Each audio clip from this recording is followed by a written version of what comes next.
Issue number 12 of the Power Rangers comic by Boom Studios picks up from where issue number 11 left off, with the Yellow Emissary getting killed by the Empyreals.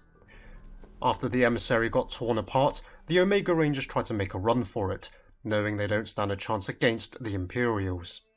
They try to get back to Spectrum 2, but C doesn't respond to the Rangers.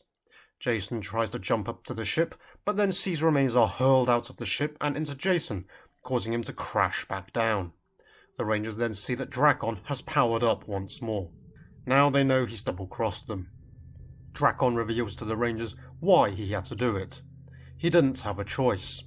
The last time he tried to morph, his face got scarred. I've recently said in my videos that the comics lately have seen a decline in quality.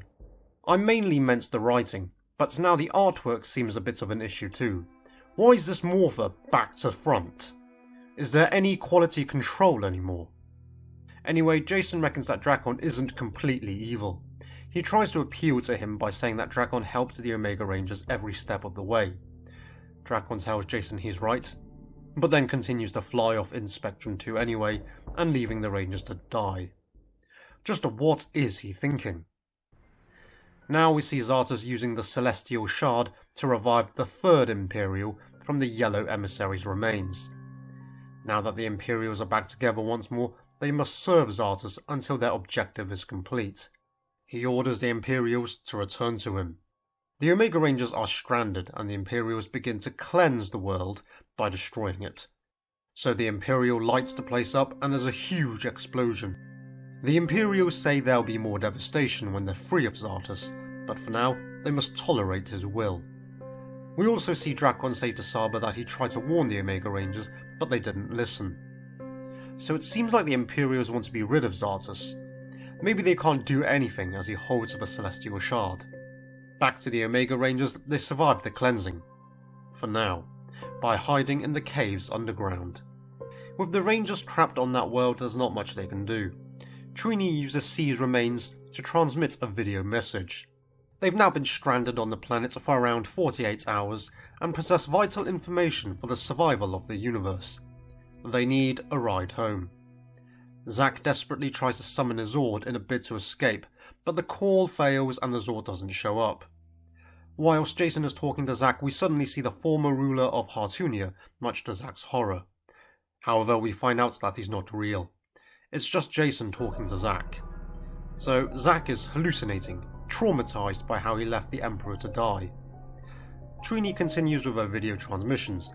They've not eaten, there's some water that tastes like ash, and soon they'll have no breathable air. The Rangers have a laugh after discovering a recording of C wearing shoes when Zack pranked him while he was recharging. It was funny, but it's clear Trini is still afraid of dying out there. Jason tries to copy Trini and punch the statue of the Red Emissary to connect with him. Trini, however, tells him that it doesn't work like that. The emissaries are gone. What I like here about the Omega Rangers is that they're getting desperate.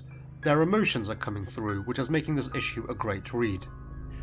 We then see the final video transmission from Trini, telling her parents she loves them, and apologising for not telling them about being a Power Ranger. Sadly though, that emotional scene was offset somewhat by another decline in quality, as we see the battery die, leaving us with an end of transmission message, when it clearly should be transmission. Zack comes clean about the Emperor of Hartunia. He left the Emperor to die in the trees because he didn't want him getting on board the ship. Otherwise, Ivortil, his wife, would have died for nothing. That's what's been haunting him, and it's good for him he finally got that off his chest. Although part of me wonders what the point in that was, as the subject then suddenly changes. Or maybe Jason changed the subject so Zack wouldn't feel so guilty. If so, great leadership as well as friendship. So with the Rangers still stranded there, they will die. Suddenly there's an explosion and the rocks pin Zack, Jason and Trini to the ground. Jason thinks he's probably dead, but thanks whoever is there. Turns out he's thanking Yale, the new Blue Omega Ranger. That concludes this story arc in readiness for the upcoming Eltarian War. Much like Mighty Morphin, the recent issues weren't very good.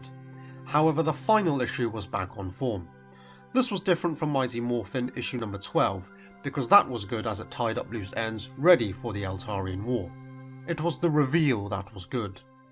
In Power Rangers, however, it was an emotional final scene which I appreciated more. It just felt like there were some good character moments, some we've not seen in a while. The Omega Rangers could have died in this issue, and Trini poured her heart out in those video transmissions. Jason felt like they did the wrong thing by freeing Drakkon in the first place. But is that the case now?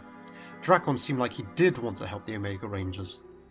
Going back to the emotional thing again, even Drakkon seemed like he was sad to leave the Omega Rangers behind, as he was telling Saba he tried to warn them. So, with the Altarian War coming, I'm curious to see how that begins, but I'm keeping my expectations low for now.